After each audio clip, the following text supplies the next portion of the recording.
Bola A dan B secara bersamaan dilempar vertikal ke atas dengan kecepatan awal masing-masing V0 dan 2 kali V0. Oke, berarti di sini ada bola A dan bola B. Bola A dan bola B ini merupakan bola yang identik ya, teman-teman. Di sini tidak disebutkan, namun ini merupakan bola yang identik. Hanya saja bola A dan bola B ini dilempar ke atas dengan kecepatan awal yang berbeda.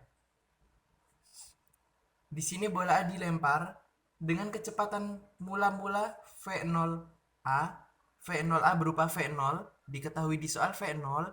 Kemudian bola B pun dilempar ke atas namun dengan kecepatan yang lebih tinggi, yaitu 2 kalinya V0. Anyway, bola A dan bola B ini mereka dilempar dari ketinggian yang sama ya, teman-teman. Dari ketinggian yang sama di atas permukaan tanah. Let's say di sini kita gambar tanahnya. Oke. Pernyataan berikut yang benar adalah, sebelum kita masuk ke pernyataan, kita harus tahu dulu yang namanya gerak vertikal ke atas itu merupakan gerak lurus berubah beraturan alias GLBB. Kalau kita ngomongin GLBB pasti kita berbicara tentang 3 rumus pokok yang harus kita hafal ya, teman-teman. Yaitu apa saja? Ada rumus VT, ada rumus VT kuadrat, dan yang terakhir adalah S. Nah, mungkin ada teman-teman yang udah nggak asing ya dengan rumus ini, dengan 3 rumus ini. Tapi mungkin masih ada yang belum ngerti sejauh ini, nggak apa-apa. Rumusnya apa rumusnya? Semuanya pasti memiliki komponen awal-awal yaitu V0. Kita tulis dulu V0 di sini. Lalu berikutnya, masing-masing juga memiliki komponen A. Maka mereka itu pasti nanti akan ditambah dengan komponen A. A itu apa A? A adalah percepatan. Nah, sekarang gimana kita untuk mengisi rumus ini? Pertama-tama kita lihat dulu untuk rumus VT. VT itu apa sih? VT itu adalah kecepatan benda di detik tertentu, di T tertentu. Kalau kita ngomongin kecepatan, pasti satuannya adalah, iya bener banget, meter per second secara umum ya. Di sini meter per second akan sama dengan V0. V0 itu adalah kecepatan mula-mula benda ketika dia tepat akan bergerak. Kalau VT itu kecepatan di detik tertentu, kalau V0 adalah kecepatan di detik paling awal. Maka V0 juga termasuk kecepatan memiliki satuan meter per second. Lalu ditambah dengan percepatan. Percepatan memiliki satuan meter per second kuadrat. Gitu ya. Apakah boleh seperti ini? Nggak boleh ya. Di sini meter per second sama dengan meter per second ditambah meter per second kuadrat. Nggak boleh, harus meter per second juga. Gimana caranya biar jadi meter per second? Tentu kita harus mengalikannya dengan second, supaya second kuadratnya berubah jadi second. Second ini apa second? Second adalah waktu. Maka di sini A-nya harus kita kalikan dengan T, time. Gitu ya. Berikutnya, yang kedua, VT kuadrat. VT kuadrat itu kecepatan di detik tertentu yang dikuadratkan, yaitu meter per second. Ketika kita kuadratkan, akan masuk ya kuadratnya, jadi meter kuadrat per second kuadrat. Sama dengan apa? V0. V0 tadi kita tahu sama-sama meter per second, namun di ruas kirinya itu meter kuadrat per second kuadrat. Maka as simple as kita kuadratkan saja ini V0-nya ya kan, supaya menjadi meter kuadrat per second kuadrat. Sehingga di sini akan menjadi V0 kuadrat. Karena kuadrat, ingat-ingat di sini pangkat 2, maka sebelum A ini kita kalikan dengan 2. Gitu. Maka di sini akan ditambah dengan 2 dikali A. Berarti di sini satuannya secara menyeluruh adalah satuan A, meter per second kuadrat. Apakah boleh? Tidak ya, kita harus menjadikannya sama, meter kuadrat per second kuadrat. Maka biar jadi meter kuadrat, dari meter menjadi meter kuadrat, kita kalikan dengan meter. Meter adalah jarak tempuh yang biasa kita simbolkan sebagai S. Berikutnya ada S. S ini adalah jarak tempuh ya teman-teman, jarak tempuh suatu benda. Maka di sini satuannya ketika benda bergerak, dia menempuh jarak sejauh sekian meter. Akan sama dengan V0. V0 tadi kita tahu meter per sekon. Gimana biar jadi meter? Tinggal kita kalikan dengan sekon, yaitu kita kalikan dengan waktu tempuh. Ditambah dengan, hati-hati di sini kita gunakan setengah. Kalau tadi kita gunakan 2, sekarang kita gunakan setengah untuk jarak. Setengah A, maka akan ditambah dengan satuannya A adalah meter per sekon kuadrat. Supaya jadi meter, cukup simpel kita kalikan dengan sekon kuadrat supaya bisa mencoret sekon kuadratnya. Maka di sini akan menjadi setengah A dikali waktu tempuh dikuadratkan. Begitu ya teman-teman, untuk menghafal yang sangat mudah. Cuma 3 rumus ini akan sangat membantu kita dalam menjawab soal. Dan 3 rumus ini harus sudah ada di luar kepala kita. Kembali ke soal kita. Ke pernyataan yang pertama. Tinggi maksimum bola B 2 kali tinggi maksimum bola A. Oke, sekarang kita akan mengukur berapa sih tinggi maksimum dari masing-masing ini. Kalau kita lihat profilnya, pertama-tama kita lihat terlebih dahulu untuk bola A ya. Bola A ini ketika dia dilempar ke atas, dia akan bergerak semakin lambat karena adanya pengaruh gaya gravitasi ya teman-teman. Maka ketika ia akan mencapai tinggi maksimum, dan ketika ia mencapai tinggi maksimum yang sesungguhnya, kecepatannya akan menjadi 0. Bola A akan berhenti sejenak, sangat sebentar. Itu yang kita sebut dengan VT di ketinggian maksimum. V-nya A di detik ketika mencapai ketinggian maksimum akan menjadi 0. Lalu kemudian bola A ini akan bergerak ke bawah karena pengaruh gaya gravitasi. Begitu pula dengan bola B. Maka dari itu, kita gunakan rumus yang mana untuk mencari tinggi maksimum? Tentu yang menggunakan S ya teman-teman, karena seberapa jauh bola A itu bisa melintas sampai dia memiliki kecepatan 0, itu tandanya lintasannya merupakan tinggi maksimum oleh bola A itu sendiri. Ya kan? Misal bola A bergerak sejauh sampai ia berhenti di sini, maka diukur dari sini, dari bawah, ini merupakan tinggi yang maksimum. Kalau gitu kita gunakan yang VT kuadrat atau yang S nih. VT kuadrat ya, bener banget. Kenapa nggak yang S nih? Karena kalau kita pakai yang S untuk mencari tinggi maksimumnya sebagai tinggi maksimum, ini S-nya. Di sini ada komponen T.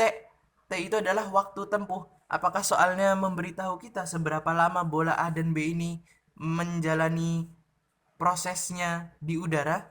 Enggak kan? Maka dari itu kita gunakan yang VT kuadrat. Pertama-tama kita tinjau dulu untuk bola A.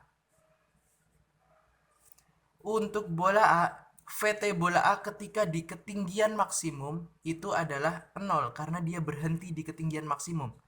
0 dikuadratkan ya kan, VT dikuadrat sama dengan V0. V0 adalah kecepatan ketika bola ini benar-benar di detik pertama ia bergerak.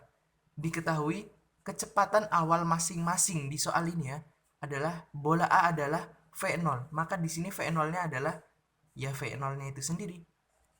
Kita kuadratkan, lalu ditambah dengan 2 dikali dengan A itu adalah percepatan. Namun perlu diperhatikan ya teman-teman, di sini bola A itu tidak dipercepat, namun ia diperlambat oleh gaya gravitasi, sehingga percepatannya akan bernilai negatif. Negatif gaya gravitasi. Ini huruf G ya teman-teman. Lalu dikalikan lintasan bola A untuk mencapai kecepatan 0, maka lintasannya adalah tinggi maksimum yang kita inginkan. Tinggi maksimum untuk bola A ya, height max. Oke, dari sini kita dapati 0 sama dengan V0 kuadrat plus 2 dikali negatif G menjadi negatif 2 dikali G dikali H max untuk si A. Maka dari sini kita dapati H max untuk si A adalah V0 kuadrat dibagi dengan 2G. Seperti itu ya. Di sini kita tulis dulu. Kita simpan dulu ya teman-teman. Mungkin kita simpan di sini. Dan ini merupakan ketinggian maksimum untuk bola A. H max untuk bola A. Aduh kok jelek ya tulisannya. H max. H max untuk bola A. Gitu ya. Berlanjut ke bola B. Untuk bola B, tentu kita masih menggunakan rumus yang sama ya teman-teman, karena kita tahu profil geraknya adalah bergerak vertikal ke atas. Sama, bergeraknya sama dengan bola A. Maka kita gunakan VTB ketika B ini berada di ketinggian maksimum. Sama ya teman-teman, semua benda yang bergerak vertikal ke atas akan memiliki VT 0 ketika berada pada ketinggian maksimum. Maka di sini akan menjadi 0 kuadrat sama dengan V0. V ketika B mulai bergerak adalah 2 kali V0. Maka di sini 2 dikali V0-nya yang dikuadratkan. V0 kuadrat, lalu kita tambah dengan 2 dikali dengan A-nya lagi-lagi perlambatan oleh gaya gravitasi. Maka nilainya adalah negatif G. Dikali dengan, kali ini adalah ketinggian maksimum dari si B yang kita butuhkan. Maka dari itu kita dapati apa? 0 sama dengan 2 dikuadrat menjadi 4, V0 dikuadrat menjadi V0 kuadrat, lalu 2 dikali negatif G menjadi negatif 2G, dikali dengan H max untuk si B. Maka H max untuk si B adalah 4V0 kuadrat dibagi dengan 2G gitu ya. Ini adalah H max untuk bola B. Dan seberapa tinggi bola B? Setinggi ini ya kira-kira. Ini adalah H max B. Nah, kita bisa hapus yang ini. Lalu statement yang A menyatakan bahwa tinggi maksimum bola B 2 kali tinggi maksimum bola A. Jika kita bandingkan teman-teman, bola B ketinggiannya dibandingkan dengan ketinggian bola A akan menjadi, ya cukup kita masukkan yang sudah kita ketahui ya teman-teman di sini. Ini adalah H max bola B. Lalu kita bandingkan dengan H maxnya si bola A. Di sini apa yang bisa kita coret? Tentu 2G-nya bisa kita coret. V0 kuadrat kita coret jadi 1 ya. Maka perbandingannya akan sangat sederhana menjadi 4:1. Sehingga tinggi maksimum bola B adalah 4 kali tinggi maksimum bola A. Sehingga statement kita yang pertama ini merupakan pernyataan yang salah.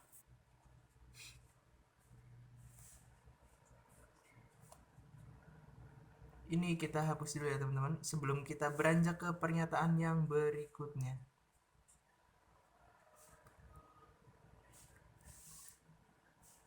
Sebelum itu kita mungkin bisa karena kita tahu ketinggian untuk bola B, ketinggian maksimum bola B itu merupakan 4 kali ketinggian bola A.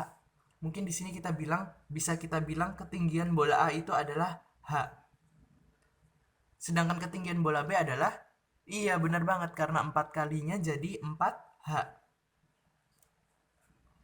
Gitu. Berlanjut ke pernyataan yang B. Perpindahan bola A dan perpindahan bola B adalah sama. Oke, sebelum itu kita harus tahu dulu nih teman-teman. Apa sih perbedaan antara perpindahan dengan jarak tempuh? Ini dua hal yang sangat berbeda ya teman-teman. Kita semua harus tahu ini. Perpindahan adalah jarak terdekat titik awal menuju titik akhir.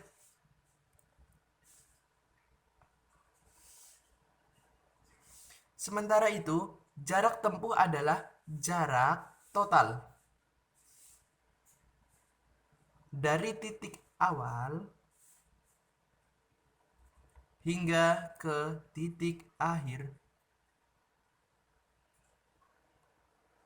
Semoga terbaca ya tulisannya. Sebagai contoh kasus, di sini ada seseorang nih. Ada seseorang yang ingin bepergian. Katakanlah siapa ini? Si N.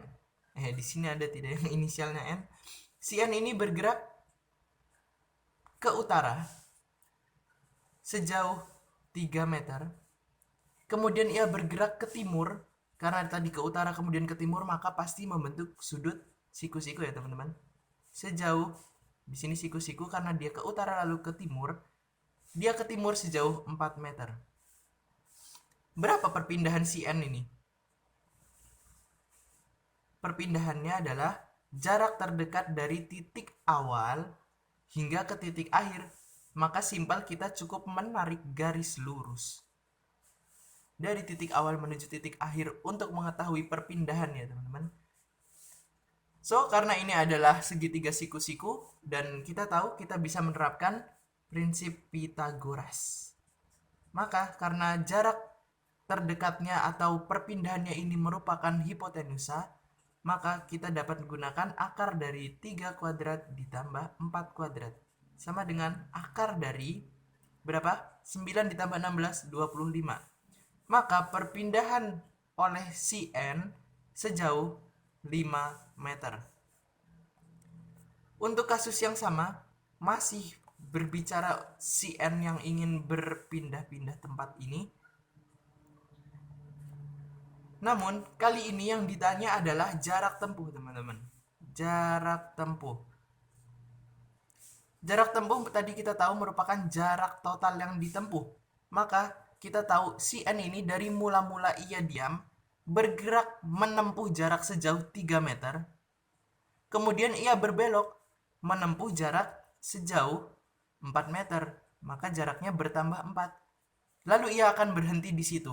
Maka sejauh ini jarak tempuhnya adalah, iya benar banget, 7 meter. Terlihat ya perbedaan perpindahan dengan jarak tempuh. Kita kembali ke soal. Di sini diketahui perpindahan bola A dan perpindahan bola B sama. Oke, perpindahan bola A dan perpindahan bola B sama. Let's say bola A ini, kan tadi bola A dan B ini dilempar dari ketinggian yang sama ya teman-teman. Pertama-tama kita lihat bola A. Pada hakikatnya ketika bola A dilempar vertikal ke atas, dia akan jatuh ke tanah ya kan teman-teman. Nah, jatuh ke bawah sini nih. Begitu sama halnya dengan bola B. Ketika bola B dilempar ke atas, meskipun ia memiliki ketinggian yang lebih tinggi, pada dasarnya, pada akhirnya, si bola B akan kembali ke tanah. Maka ketika kita lihat perpindahan antara bola A dan bola B ini ya teman-teman, sebentar kita copy dulu untuk bola A-nya. Bola A akan berakhir di tanah di sini. Dan bola B pun akan jatuh juga ke tanah ya. Jatuh ke sini. Perpindahan untuk bola A adalah yang mana nih? Ya dari titik awal bola A menuju tanah ini. Sedangkan perpindahan bola B adalah dari titik awal bola B ini mau dilempar ke atas menuju tanah juga. Dengan permukaan yang sama, dengan ketinggian yang sama, maka bisa kita bilang perpindahan bola A dan bola B adalah sama. Iya, perpindahannya adalah sama. Mungkin ini jawaban yang benar, namun coba kita lihat lagi untuk pilihan jawaban yang lainnya ya, karena kita memang sama-sama belajar di sini. Kita lihat ke pernyataan yang C.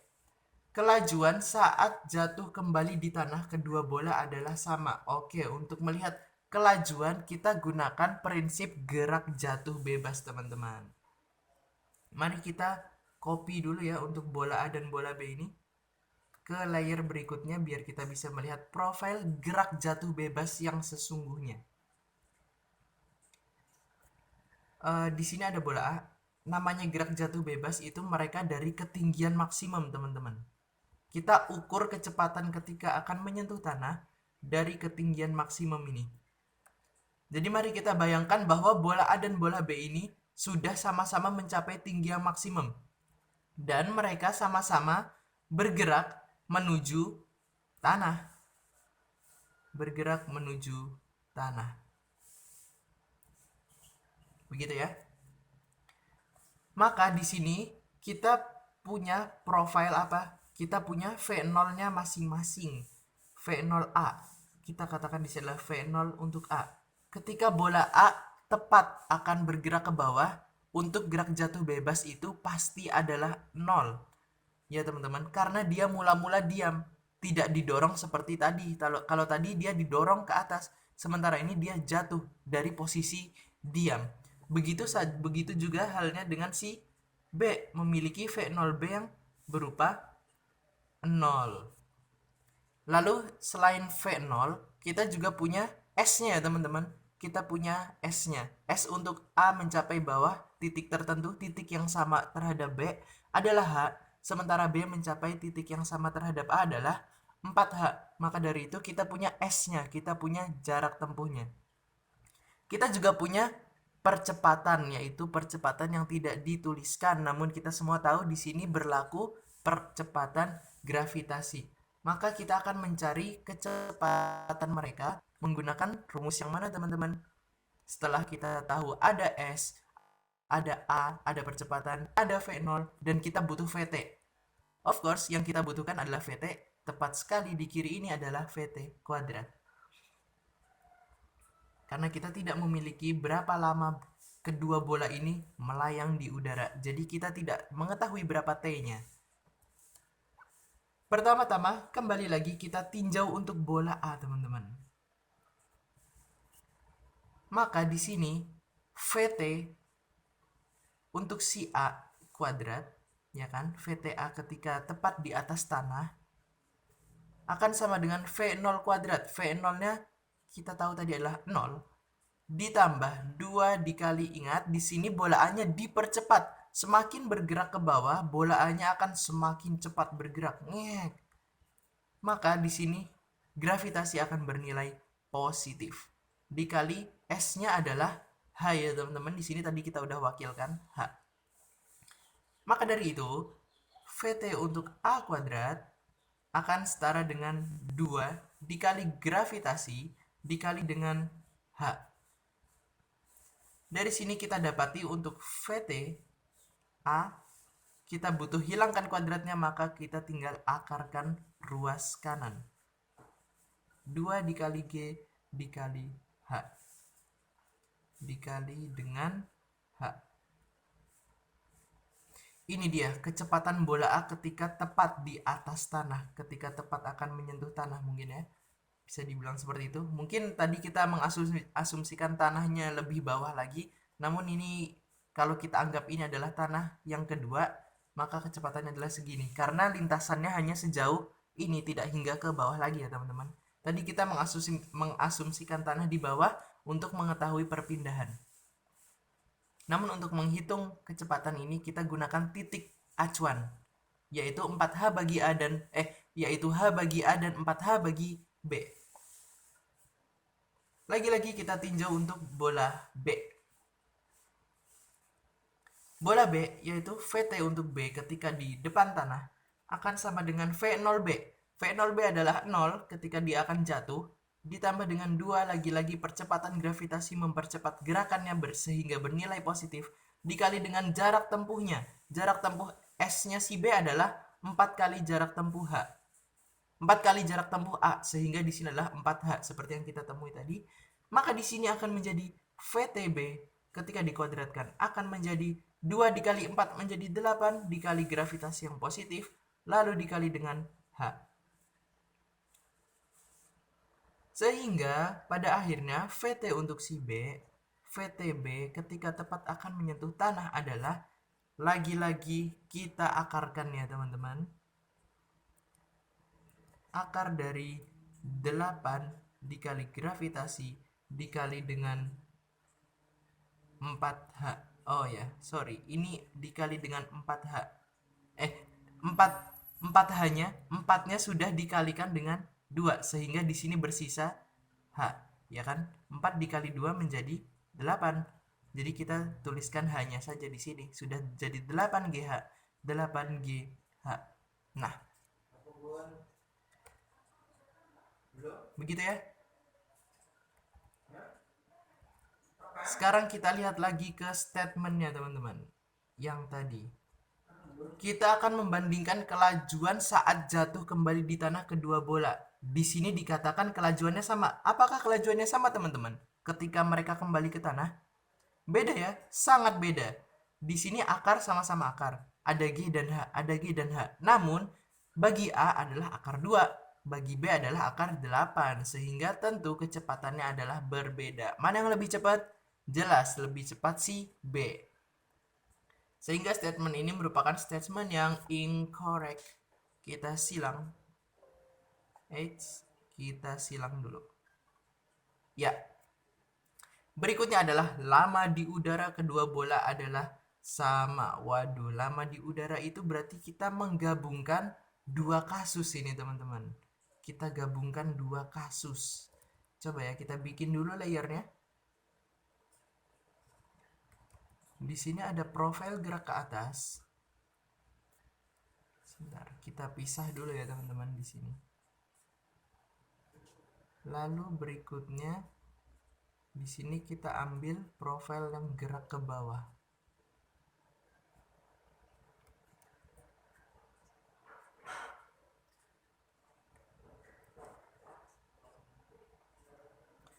Mungkin ini kita pindah-pindah dulu ya teman-teman biar lebih jelas. Kita pisahkan dulu antara bola A dengan bola B. Aduh, ini bola B-nya kok jadi kepotong ya teman-teman. Sebentar. Kita perbaiki dulu gambarnya ya. Ini akan menjadi profil bagi bola B dan kecepatan VT-nya tadi adalah akar 8GH ya teman-teman. Sip. Ya, kita butuh mencari waktu mereka di udara ini. Kita pisahkan dulu keduanya. Waduh, terpisah jauh. Seperti siapa nih? Ya. Kita mencari T. Let's say di sini ada titik A1. Titik A1 adalah titik di bawah. Sementara titik di atas adalah titik A2. Ini kita melihat dalam satu kasus ya teman-teman. Bola A dilempar ke atas, lalu bola A jatuh ke bawah. Di sini ada juga untuk bola B merupakan titik B1 dan ketika di atas adalah titik B2. Pertama-tama untuk bola A kita tinjau dulu. Namanya waktu itu pasti ada waktu dari A1 menuju A2 dan waktu dari A2 menuju A1 lagi ke bawah ya kan, karena lamanya di udara gitu loh. Maka dari itu kita tinjau dari A1 menuju A2. Kita gunakan rumus apa teman-teman? Untuk mencari waktunya, kita punya VT masing-masing ya. Kita punya VT masing-masing. Dan kita punya V0 masing-masing. Dan kita punya percepatan, of course gravitasi. Dan yang kita butuhkan adalah waktu. Apakah kita gunakan waktu yang di rumus 1 atau rumus 2? Tentu kita gunakan rumus yang pertama. Kenapa teman-teman? Kalau kita gunakan rumus kedua, di sini ada waktu yang kita belum ketahui, merupakan waktu pangkat 1, sementara ditambah dengan waktu kuadrat. Nah, nanti ada double variabel dong. Ada waktu pangkat 1, waktu pangkat 2, ribet dong. Maka kita gunakan yang sudah ada waktunya saja di rumus VT. Lagi-lagi, VT adalah V0 plus AT, sementara kita tahu VT-nya bagi A1 sampai A2 adalah VT di A2. VT di A2 adalah 0 sama dengan V0-nya adalah bagi bola A adalah V0 lalu ditambah atau dikurang, ingat ya, dikurang karena bergerak ke atas dia diperlambat gravitasi, dikurangi dengan A-nya adalah gravitasi dikali dengan waktu. Maka dari itu kita dapati waktu dari A1 menuju A2 adalah berapa? Kita pindah kiri menjadi di sini masih V0 dibagi dengan G. Gitu ya teman-teman. Mungkin ini bisa kita hapus. Ini kita gunakan rumus VT. VT adalah 0, V0 adalah V0 ditambah AT. Karena A-nya memperlambat jadi dikurangi A dikali dengan T. Ya kan teman-teman? Sesuai dengan rumus kita tadi. Iya, bener. Lalu di sini kita mungkin biar lebih hemat tempat ya teman-teman. Sekarang kita tinjau dari A2 menuju A1. Ketika bola itu bergerak jatuh bebas, dia itu berapa lama sih jatuh bebasnya teman-teman? Di sini kita dapati bahwa VT adalah ketika dia tepat akan menyentuh tanah, ya kan? Maka di sini VT-nya adalah akar 2GH ya teman-teman, karena dari jatuh dari atas menuju bawah, ini yang merupakan VT-nya. VT akhir. Maka di sini VT-nya adalah akar 2GH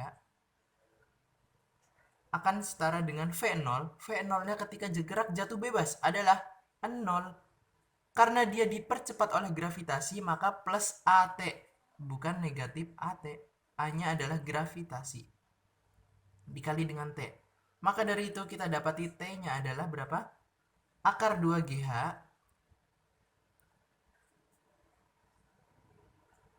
dibagi dengan gravitasi ya teman-teman. Kita pindah ke kiri nih. Nah, lalu bisa kita hapus lagi.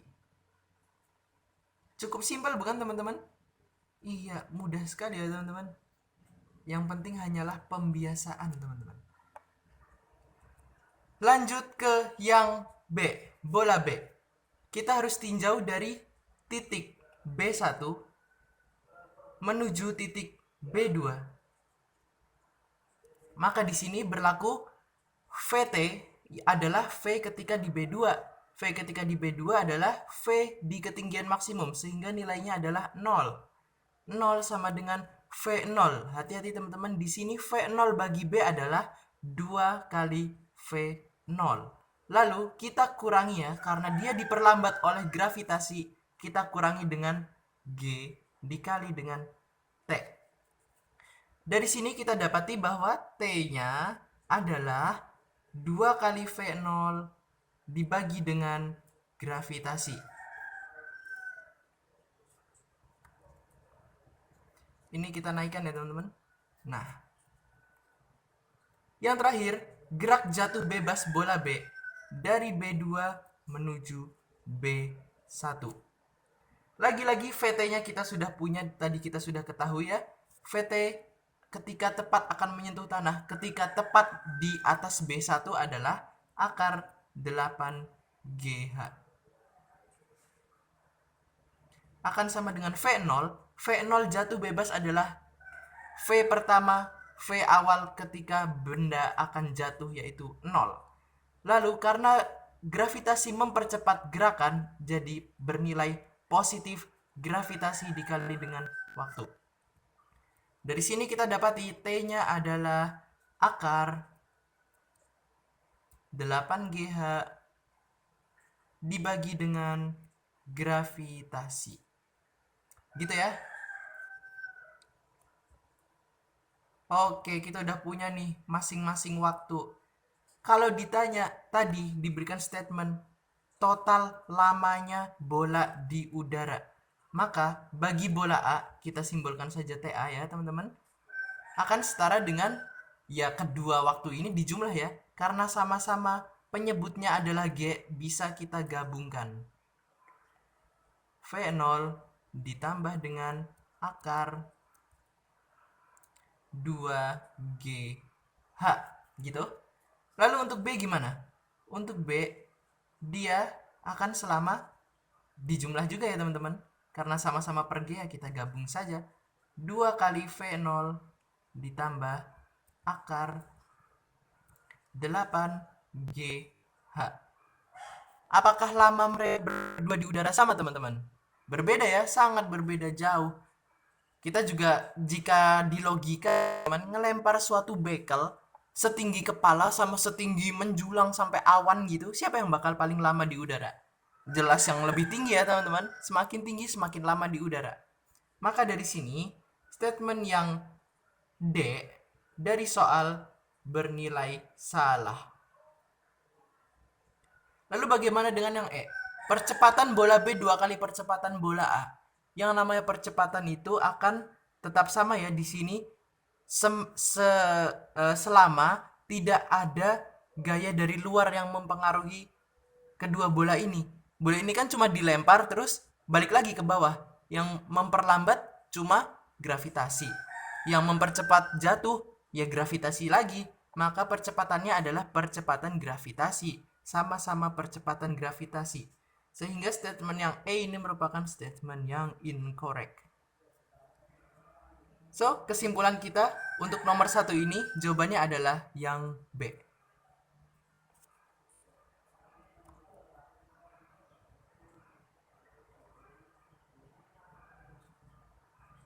Berikut ini pasangan besaran yang memiliki dimensi yang berbeda.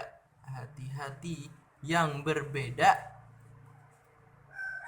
Oh, kalau kayak gini kita harus tinjau satu-satu lagi ya teman-teman untuk jawabannya.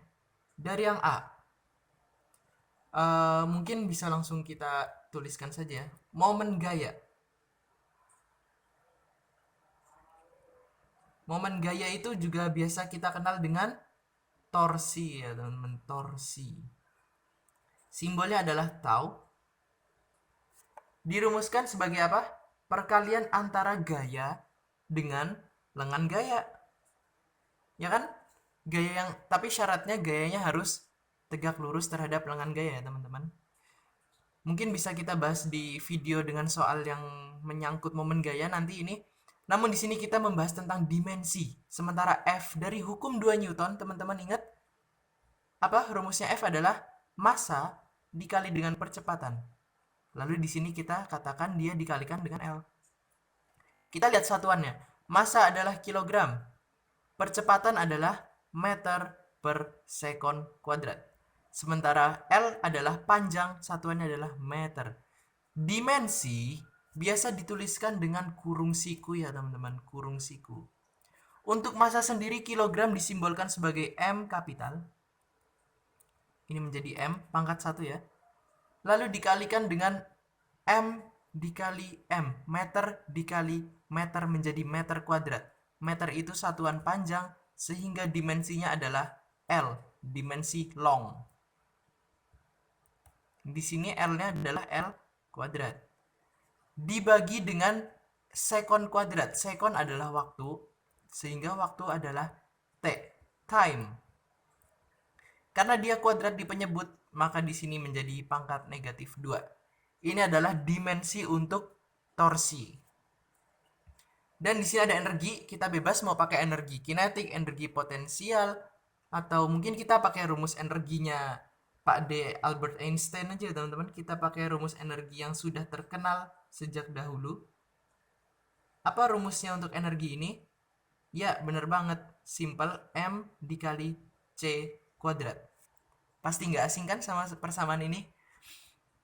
Di sini, M adalah massa partikel, sehingga satuan adalah kilogram. Lalu, C itu adalah cepat rambat cahaya pada ruang hampa ya teman-teman. Namanya cepat rambat itu kecepatan pasti meter per sekon. Dikuadratkan. Maka satuannya akan menjadi kilogram dikali meter kuadrat dibagi dengan sekon kuadrat. Maka dari sini dimensinya adalah kilogram adalah massa. Lalu di sini ada meter satuan panjang long. Kita pangkatkan dengan 2 dan dibagi dengan waktu yang dipangkatkan dengan 2. Gitu. Sama ya berarti untuk momen gaya dan energi dimensinya. Maka ini salah karena kita mencari yang berbeda. Lanjut, momen inersia dengan momen gaya. Oke, momen inersia ini kita berbicara tentang apa ini? Momen inersia.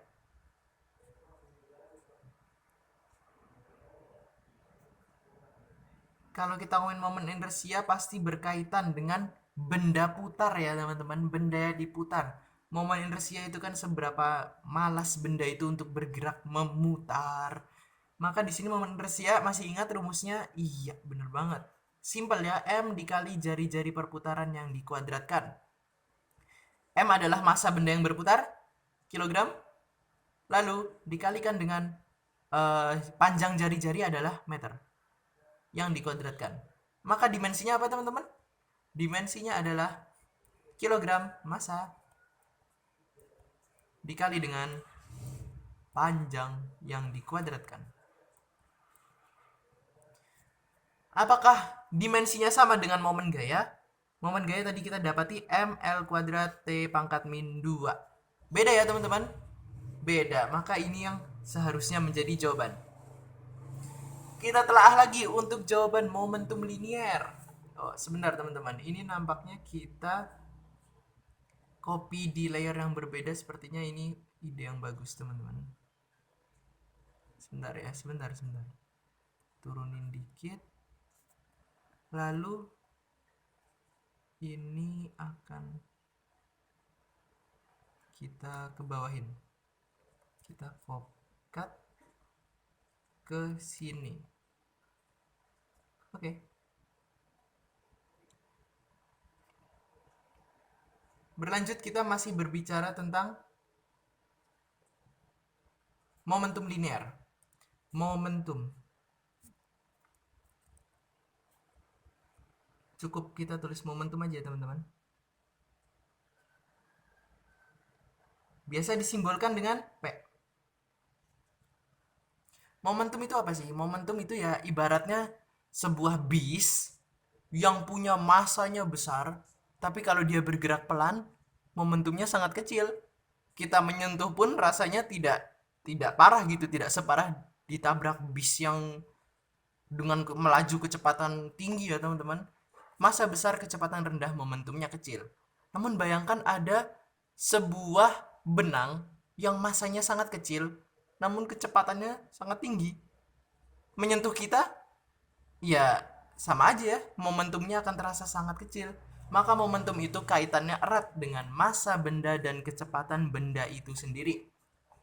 Sehingga momentum adalah perkalian massa dengan velocity. Di sini massa adalah kilogram, kecepatan adalah meter per second. Ya kan? Benar. Sehingga dimensinya adalah apa teman-teman? Kilogram adalah M, lalu meter adalah panjang, L, long, dibagi dengan waktu, time, pangkat min 1. Dan ada dibandingkan dengan impuls ya teman-teman, impuls.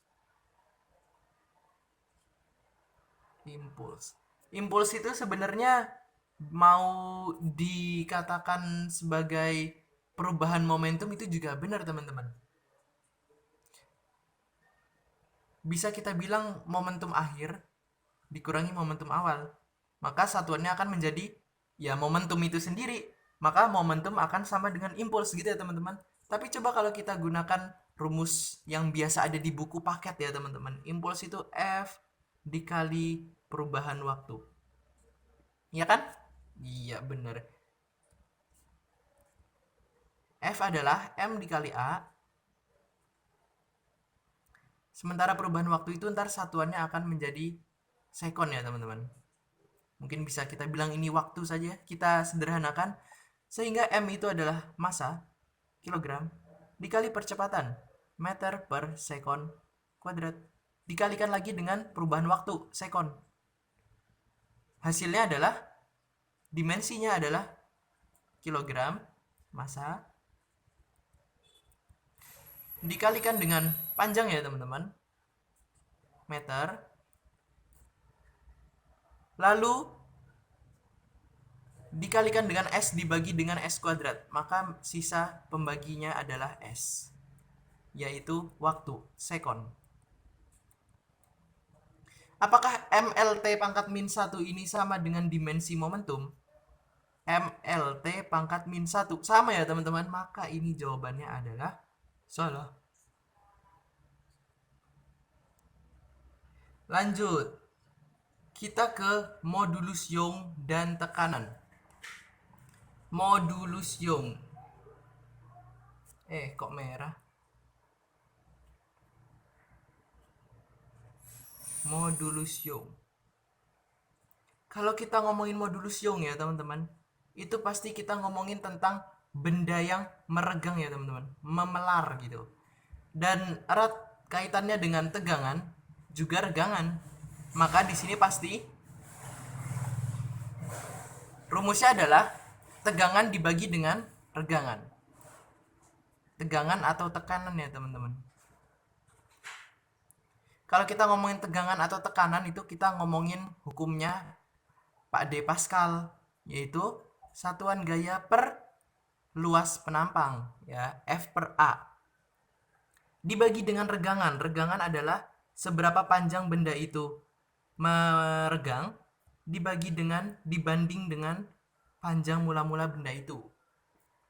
Kalau kita lihat di sini teman-teman, cukup simpel ya teman-teman. Di sini ada dimensi delta L dan L0, sama-sama dimensi panjang. Jadi mungkin ini bisa kita anggap sebagai satu gitu kan.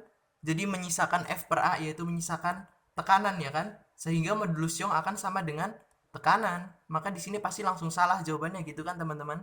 Tapi nggak apa-apa, coba kita telaah satu persatu. Di sini akan menjadi F dikalikan dengan L0 dibagi dengan A dikalikan dengan delta L. Oke. Maka modulus Young di sini F adalah M dikali A dikali dengan L0 adalah panjang dibagi dengan A, luas. Luas adalah panjang dikali panjang. Panjang kali lebar, ya kan? Lalu dikalikan dengan perubahan panjang lagi. No. Jadi adalah kilogram dikalikan dengan A itu adalah percepatan. Lalu dia dibagi dengan sekon kuadrat, meter per sekon kuadrat. Lalu dia dikalikan dengan L. L adalah meter. Lalu dia dibagi dengan, kita bagi dengan meter pangkat 3. Wah, kalau kayak gini dimensinya gimana teman-teman?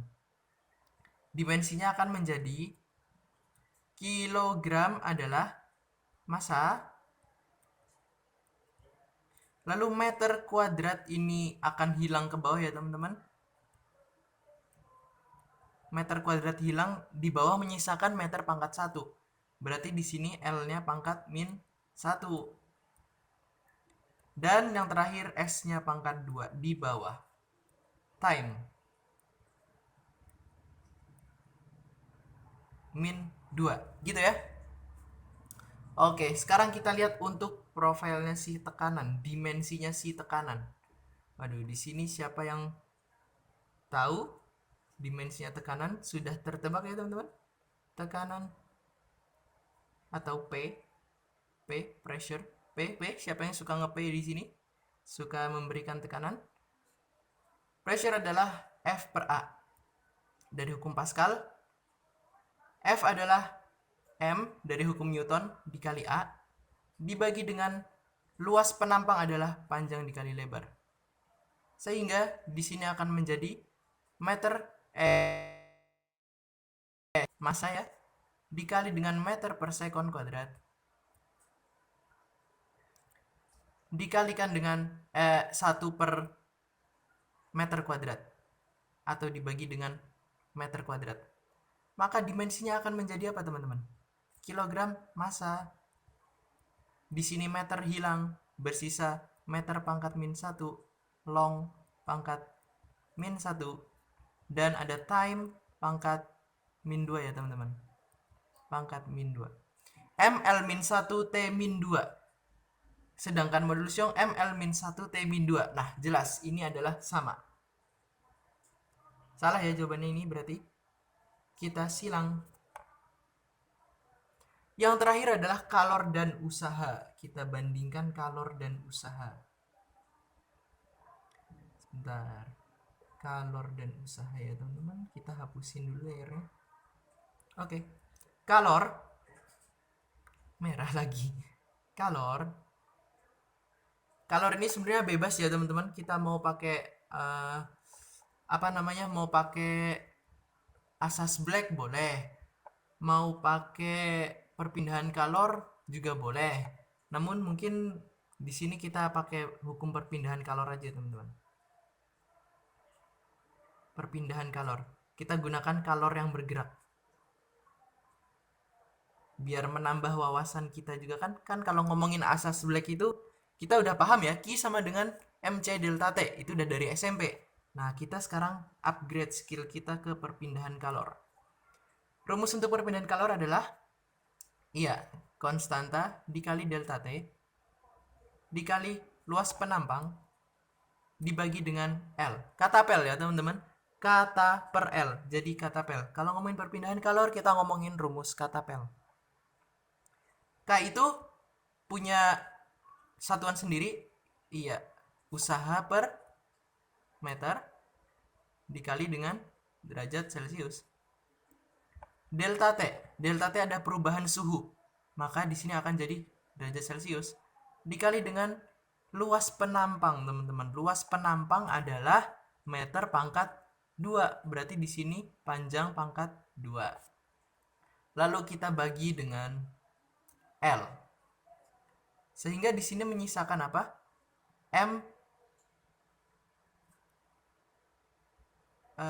Di sini akan menjadi, di sini maksudnya usaha per meter ya teman-teman, maksud saya. Di sini ya seperti itu. M itu satuannya tadi. Jadi di sini satuannya adalah joule per meter dikali derajat Celcius dikalikan dengan derajat Celcius dikalikan dengan meter kuadrat dibagi dengan meter, sehingga menyisakan J itu sendiri. J itu si usaha, joule itu adalah usaha, maka usaha di sini sama ya, kalor adalah dimensinya adalah usaha, dan di sini dibandingkan dengan usaha pasti sama. Coba sekarang kita lihat usaha dulu, biar lebih detail lagi ya teman-teman. Kita gunakan hukum gerak lurus. Usaha itu adalah gaya dikali dengan perpindahan, sama dengan kilogram. Kita lebih detail lagi, massa dikali dengan percepatan dikali dengan perpindahan sejarak L long, maka akan menjadi kilogram dikali dengan meter per sekon kuadrat, ya kan, percepatan meter per sekon kuadrat dikalikan dengan meter, dan ini adalah joule. Dimensinya apa teman-teman? Dimensi kalor dan usaha. Ya cukup kita tirukan dimensi yang ini ya teman-teman. Nah, ini adalah kilogram massa dikalikan dengan meter pangkat 2 long pangkat 2 dikalikan dengan sekon yang dipangkatkan negatif 2. ml kuadrat T pangkat min 2. Ini adalah joule, usaha dan kalor. Sama ya mereka, dan ini kita silang. Jawaban untuk nomor 2 adalah B.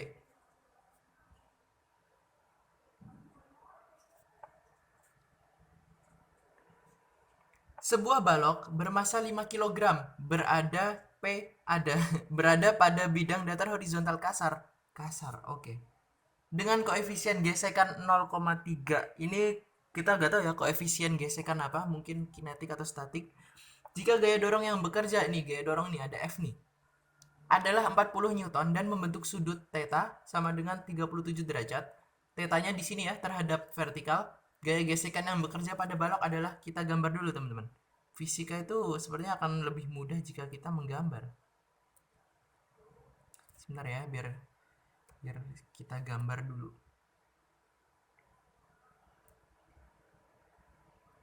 Oke. Dan diketahui ini lintasannya lintasan yang kasar. Wah, ada kata kasar nih. Gitu. Memiliki koefisien. Waduh, koefisien apa nih? Mu. Biasanya koefisien kita simbolkan dengan mu. Kita ketahui 0,3. Baloknya 5 kg. 5 kg. Jika gaya dorong pada balok 40 Newton membentuk sudut, teman-teman. Hati-hati ya teman-teman. Di sini tidak sepenuhnya mendorong ke depan dengan gaya 40 Newton. Tetapi yang mendorong ini pasti terdistribusi ke bawah. Tidak sepenuhnya mendorong ke kiri. pasti ada gaya yang mengarah ke bawah yang menekan balok itu. Jadi harus kita analisis lebih lanjut nantinya. Di sini kita gambarin dulu aja diagram Cartesiusnya ya. Di sini ada theta sebesar 37 derajat. Ya kan? Dan sudah itu saja. Oke. Kita ditanya gaya gesek yang bekerja. Untuk gaya gesek yang bekerja itu ada dua tipe ya teman-teman. Jika gaya yang sesungguhnya, jika gaya yang mendorong balok ini nih, yang ke depan nanti kita cari F-nya, lebih besar dari gaya gesek. Ini gaya gesek, nanti kita cari gaya geseknya statis ya. Jika lebih besar dari gaya gesek yang menahan balok, maka gaya gesek yang sebenarnya terjadi itu adalah perkalian antara mu dengan normal. Normal ini sama dengan masanya dikali gaya gravitasi gitu.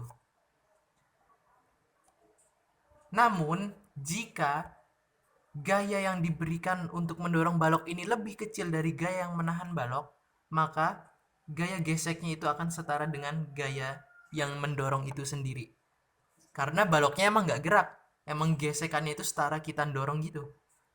Ya, oke, sekarang kita analisis dulu ini. Pertama-tama kita harus tahu dulu seberapa besar F yang mendorong balok yang sesungguhnya. Kita bisa gunakan prinsip trigonometri ya teman-teman. Di sini kita lihat profil segitiga. Sebentar. Kita gunakan profil segitiga siku-siku ya teman-teman. Nah, ini yang sebenarnya akan kita cari itu ini nih. Ini adalah F yang sesungguhnya. Ini 37 derajat. Nih, F yang beneran mengarah, beneran sejajar, beneran searah dengan pergerakan balok. Ini F yang kita butuhkan.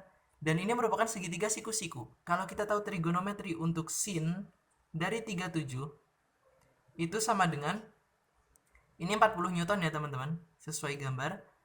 40 sin 37 itu adalah depan per miring. Depannya adalah F yang kita butuhkan. Per miringnya adalah 40 Newton. Sehingga F yang kita dapati di sini adalah perkalian antara 40 Newton dikali dengan sin 37. Ya kan? Menghasilkan 40 dikali sin 37 adalah 0,6. Hasilnya adalah 24 Newton. Begitu ya. Harus gaya yang mendorong benar-benar sejajar dengan balok. Oke, kita lihat. Sekarang kita lihat gaya gesek sementara. Untuk gaya gesek sementara, untuk memastikan balok ini bergerak atau tidaknya, kita gunakan mu dikali dengan gaya normal. Mu-nya adalah 0,3 dikali dengan massa dikali dengan gaya gravitasi yang tidak disebutkan dan kita anggap sebagai 10. Gaya gravitasi pada umumnya 10. Menghasilkan berapa? Iya, 15 Newton. 50 kali 3 menjadi 15. Ini gaya gesek yang sementara ya teman-teman. Kita lihat, untuk gaya yang diberikan mendorong balok, apakah lebih besar dari gaya geseknya? Iya, lebih besar ya, sehingga kalau gaya geseknya itu lebih dari 24, maka gaya geseknya jawabannya adalah 24 itu sendiri, gaya yang mendorongnya. Namun di sini gaya yang mendorong lebih besar dari gaya gesek. Berarti di sini akan berlaku gaya gesek tersendiri, teman-teman. Yaitu F gesek untuk kinetik. Nah, sayangnya di sini kita tidak tahu ini koefisien gesek kinetik. Biasanya untuk gesek kinetik dibedakan, teman-teman. Mungkin 0,4 kah? Mungkin 0,5 gitu kan. Namun anggap saja ini koefisien gesekan kinetik dan kita udah tahu balok ini bergerak, maka bisa kita simpulkan langsung F geseknya sama. Kita gunakan mu yang sama ya teman-teman. Seharusnya mu di sini mungkin dibedakan harusnya, namun kita pakai mu yang sama dikali dengan normal, yaitu 0,3 lagi-lagi kita kalikan dengan massa dikali gravitasi. Maka gaya gesek yang sesungguhnya adalah 15 Newton. Apakah ada jawabannya? Tidak ada ya teman-teman.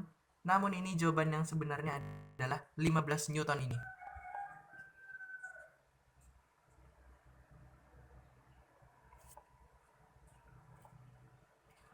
Suatu pipa organa terbuka dengan panjang L memiliki frekuensi nada dasar F ketika di udara. Iya, kita gambar dulu ya teman-teman pipa organanya. Ini ada pipa organa. Oh, dicelup secara vertikal ya. Kita gambar vertikal saja. Ini pipa organa yang kedua ujungnya terbuka.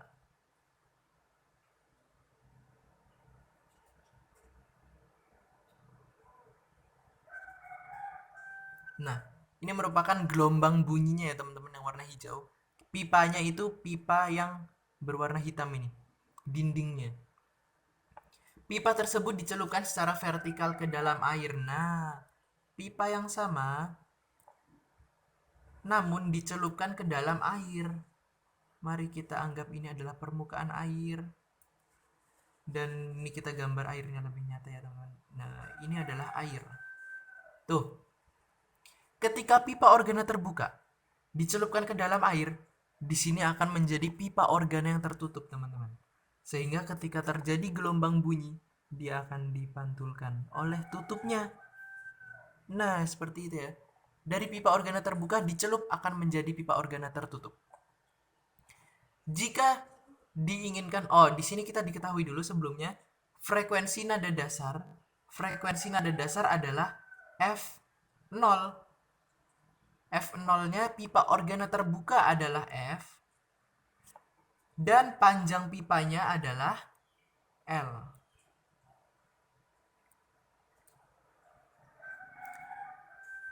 Oke, pipa tersebut dicelupkan jika diinginkan frekuensi nada dasar pipa organa tercelup. Berarti yang ini diinginkan nada dasarnya F0-nya adalah 1,5 dari F. Berarti 1,5-nya dari nada dasar organa terbuka. Panjang pipa organa yang dicelupkan ke dalam air sebesar. Nah, hati-hati ya teman-teman, di sini ada kata yang dicelupkan. Oh, salah warnanya. Yang dicelupkan. Berarti mungkin bisa kita bilang kita kasih warna yang berbeda kali ya. Yang kita butuhkan itu yang ini nih. Yang warna ungu. Mungkin yang warna hitam bisa kita bilang sebagai apa ya teman-teman? Sebagai X. Dan ini sebagai yang ungu ini sebagai Y. Yang kita butuhkan adalah yang Y. Sip, sebelum itu kita harus tahu dulu teman-teman. Lagi-lagi kita harus tahu perbedaan antara pipa organa terbuka, pipa organa buka, dengan pipa organa tertutup, pipa organa tutup. Untuk frekuensi nada ke N, pipa organa terbuka dia akan kelipatan N plus 1 dari kecepatan rambat suara di udara dibagi dengan 2 kali panjang pipa organanya ya. Jika masih ingat teman-teman, rumus ini harus kita ingat. Sementara untuk pipa organa tertutup, nada frekuensi untuk nada ke N akan setara dengan, iya bener banget, 2N plus 1 dari V, cepat rambat gelombang bunyi di udara, dibagi dengan, benar, 4L. Nah, sehingga jika ditanya nada dasar F0, untuk pipa organa terbuka akan menjadi 0 plus 1, 1 dikali V per 2L. Maka bersisa V per 2L. Sementara untuk pipa organa tertutup, F0-nya akan menjadi, 2 kali 0, 0 plus 1, 1. 1 dikali V per 4L, menyisakan V per 4L. Perlu diingat ya, untuk 4 ini, untuk rumus ini. Sekarang kita kembali ke pipa organa kita. Di sini diketahui, untuk F0, nada dasar pipa organa terbuka tadi, kita tahu nada dasar itu adalah V per 2L. L, ya kan? Pipa organa terbuka akan setara dengan F. Sementara di sini, di sini F0-nya diminta 1,5 F. Di sini diminta 1,5 F. 1,5 F itu adalah 1,5 dikali F. F-nya adalah V per 2L. Jika dikali 1,5 akan menjadi 1,5 V per 2L. Sementara 1,5 V per 2L ini harus menjadi nada dasar dari pipa organa yang tertutup. Pipa organa yang tertutup adalah V per, iya bener banget, V per 4L. Dari sini, hati-hati teman-teman. Di sini L-nya adalah L pipa organa terbuka. L satu panjang pipa. Sementara di sini pipa organa tertutup ini hanya sepanjang X, bersisa X. Sementara L itu adalah dari ujung ke ujung. Yang tercelup itu udah bukan panjang dari pipa organanya lagi. Sehingga di sini V per 4L, L-nya ini bukan L yang kita ketahui, tetapi per panjang pipa organ yang tertutup, yaitu X. Oke, gitu ya. Apa yang bisa kita coret di sini? Ada V bisa kita coret ya. Set. Langsung saja kita kalikan silang ke atas. Di sini menyisakan 6X akan setara dengan 2L. Maka X-nya akan setara dengan 2 per 6L ya teman-teman. Jadi 1 per 3L. 1 per 3L adalah X. Maka Y-nya berapa? Ya simple. 3 per 3 dikurangi 1 per 3 ya teman-teman. Biar jadi L menyisakan 2 per 3L. Ini adalah jawaban kita untuk nomor 4. 2L per 3 yang D.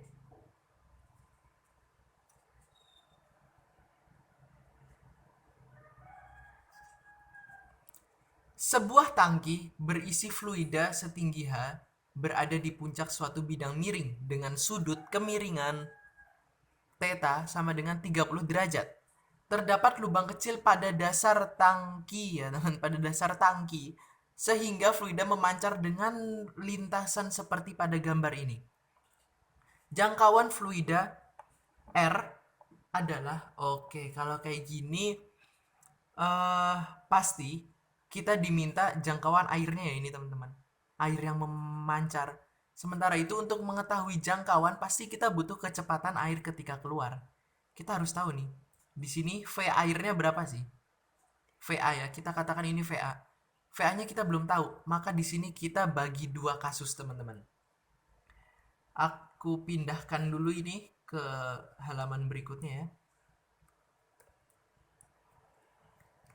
Kita bagi kasus. Pertama-tama kita mencari VA dulu ya teman-teman, mencari VA. Kita gambarkan dulu tabungnya. Ini ada tabung. Tabungnya ini tabung terbuka ya teman-teman. Atasnya ini merupakan tabung yang terbuka. Ya, tabung yang terbuka. Tabungnya berisi air. Dan ini adalah airnya di dalam tabung. Dan ada bagian lagi yang terbuka. Ada bagian yang terbuka. Tidak hanya di atasnya yang terbuka teman-teman. Ternyata di sini ada lubang yang sangat kecil yang ternyata membuka tabung itu di bagian bawahnya. Ya kan? Oke, kalau seperti ini akan ada air yang keluar dari lubang yang berada pada dasar tabung. Memiliki kecepatan awal berupa VA. Let's say di sini adalah VA ya teman-teman. Ketika kita melihat ada air yang bergerak seperti ini, tentu kita berbicara tentang fluida dinamis ya teman-teman. Benar, fluida dinamis. Pasti kita ingat dengan hukum Bernoulli. Maka di sini kita bagi dua kasus, yaitu titik A dan titik B. Titik B-nya akan kita letakkan di atas sini, di permukaan yang lain. Sementara di permukaan yang keluar adalah titik A.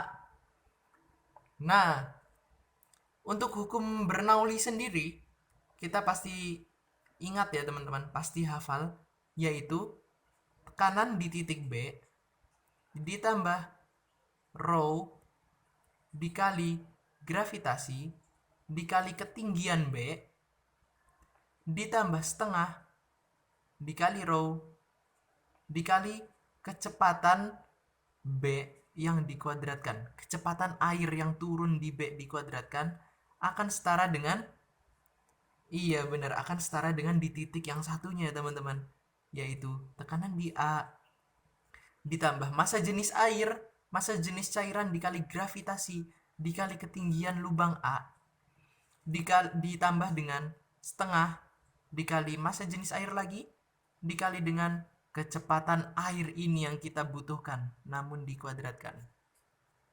Begitu ya teman-teman. Di sini kita tinjau satu-satu lagi. Ada PB. PB itu adalah tekanan yang mempengaruhi permukaan B. Ini adalah PB. Sementara PA adalah tekanan yang mempengaruhi lubang di A ini. Kalau kita lihat PA dan PB ini, karena PB terbuka, karena B ini tabung yang terbuka, maka permukaan B ini ditekan oleh atmosfer, oleh udara, oleh lingkungan. A juga sama, dia ditekan ke dalam oleh lingkungan. Maka PA sama dengan PB. Dari sini kita boleh coret PA dan PB-nya pada kasus ini. Karena mereka bernilai sama. Lanjut. Di sini ada VB dikuadratkan. VB ini adalah kecepatan air B ketika dia tepat akan bergerak turun, teman-teman. Mungkin kita simbolkan dengan biru ya, teman-teman. Nah, ini adalah VB.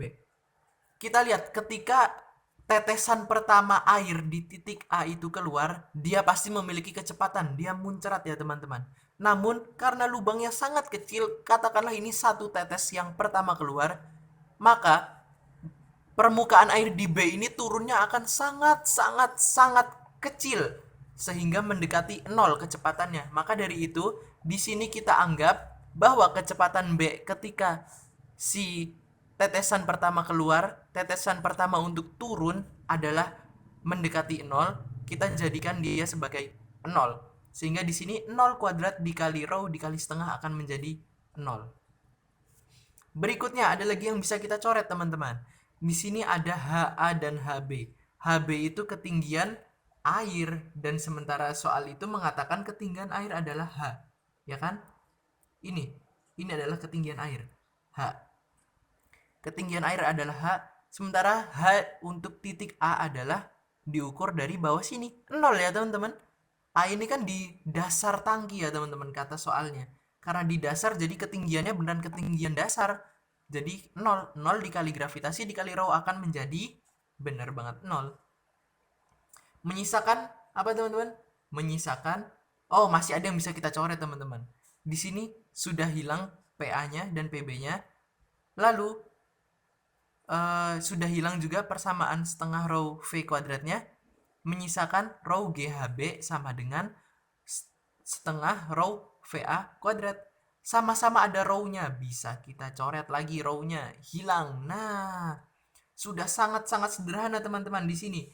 Menyisakan G dikali ketinggian HB, ketinggian titik B, sama dengan setengah dikali VA kuadrat. Di sini bisa kita masukkan ketinggian titik B seperti yang dikatakan soal adalah ketinggian setinggi H. Nah, maka di sini VA kuadrat akan sama dengan 2 dikali gravitasi dikali tingginya air. Maka di sini VA adalah akar dari 2GH. Sudah kita dapati info untuk VA, di sini bisa langsung kita tulis ya teman-teman. Ketika air muncrat, dia memiliki kecepatan sebesar akar 2GH. Sip. Berlanjut ke pembagian berikutnya. Berikutnya kita akan bikin lintasan air ketika keluar. Lintasannya berbentuk segitiga ya teman-teman tadi. Mungkin bisa kita copy aja gambarnya ke sebagai sampel ya teman-teman. Biar kita tetap ingat. Nah, kita kasih di pojok sini mungkin. Ya. Berbentuk lintasan dengan VA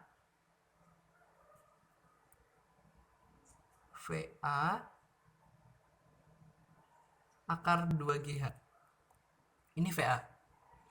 Dan dia menempuh, katakanlah air ini pasti ya namanya air. Dia kan menempuh lintasan setengah parabola ya teman-teman. Dari titik tertingginya menuju bawah. Sementara parabola itu kan dari bawah menuju bawah lagi. Ini setengah parabola teman-teman. Dia akan bergerak set ke bawah gini. Ya kan? Iya, benar. Maka di sini bisa kita berikan variabel tambahan teman-teman. Untuk jarak tempuh horizontal, dia akan menempuh jarak sejauh X. Sementara untuk jarak tempuh vertikal, dia akan menempuh jarak sejauh Y. Oke, kita kesampingkan sedikit. Dan ada info lagi yang diketahui teman-teman, sudut kemiringannya adalah 30 derajat.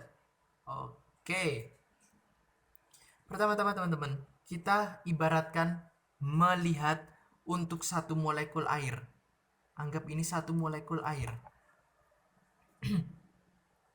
Ketika dia keluar dari tangki, kita lihat dia dipengaruhi hanya oleh gaya gravitasi untuk jatuh ke bawah.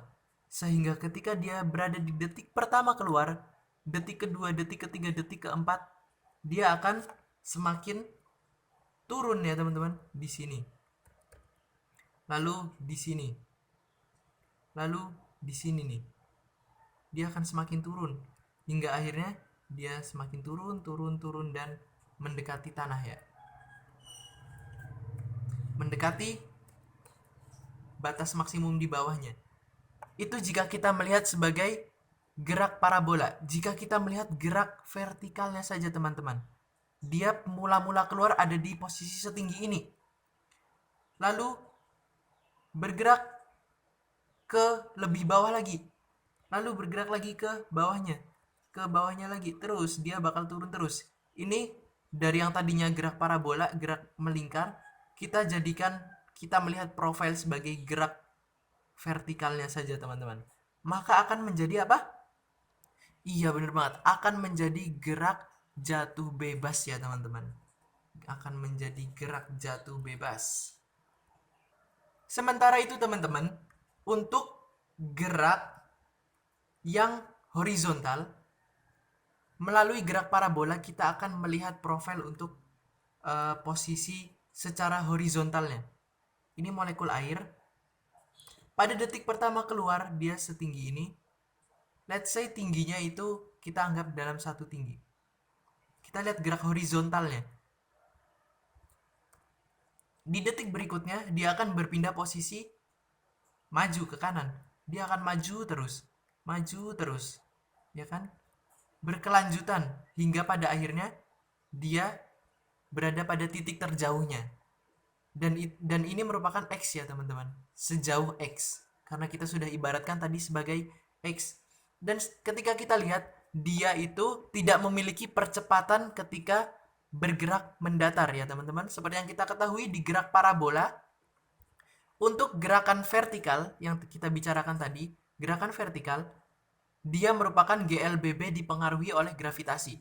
Sementara gerak horizontal dia merupakan GLB, gerak lurus beraturan. Sehingga untuk mengetahui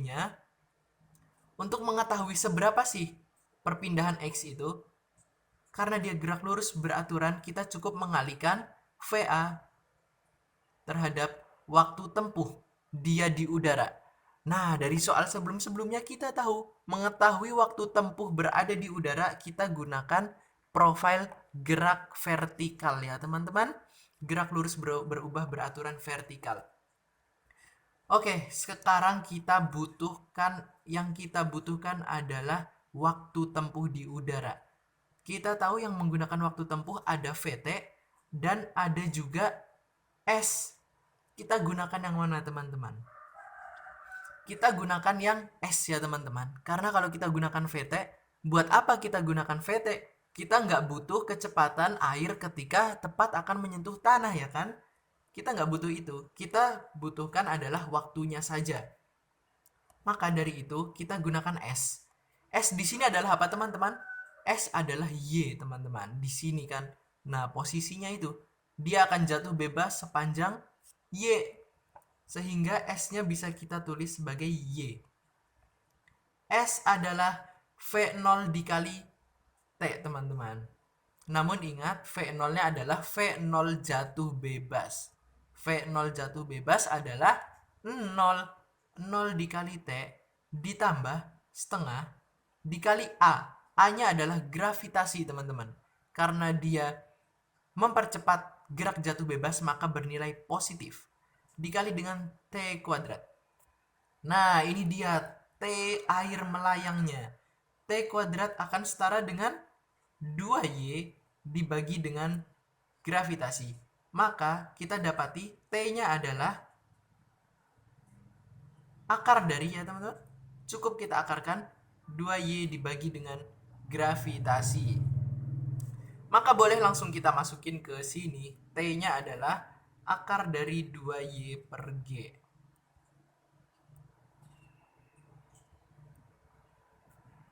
Oke, sip. Kita sudah memasukkan unsur T.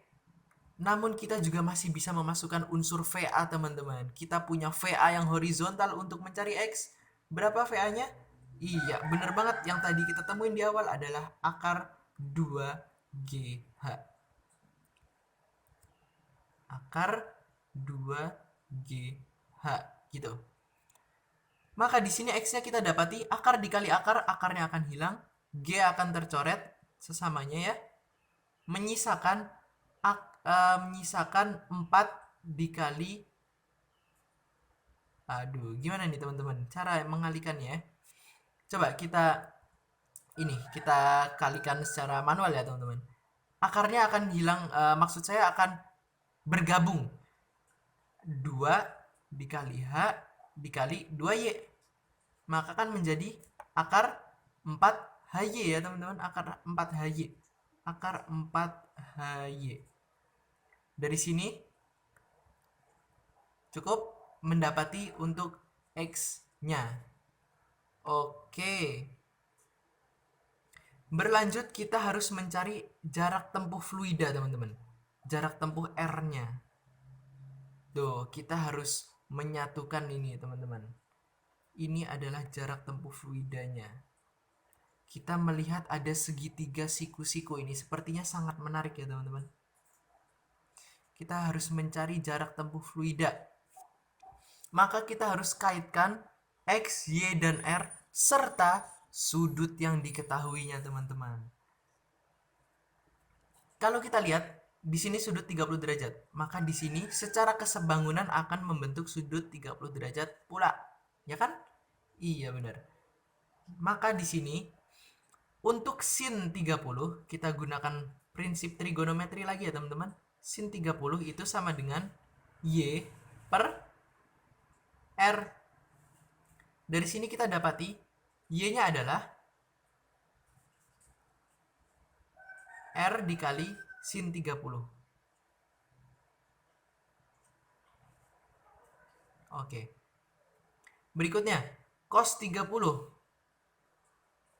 adalah samping per miring X per R. Maka dari sini kita dapati X adalah X adalah R dikali cos 30. Untuk 3 ini, ya teman-teman, untuk X sama dengan akar 4HY, Y sama dengan R sin 30, dan X sama dengan R cos 30, ini yang akan kita kaitkan, teman-teman. Gimana? Coba kita masukkan ke halaman yang berbeda dulu.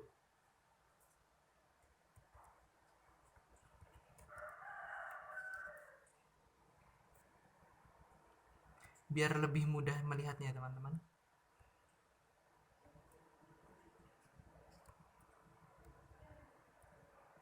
Sebentar.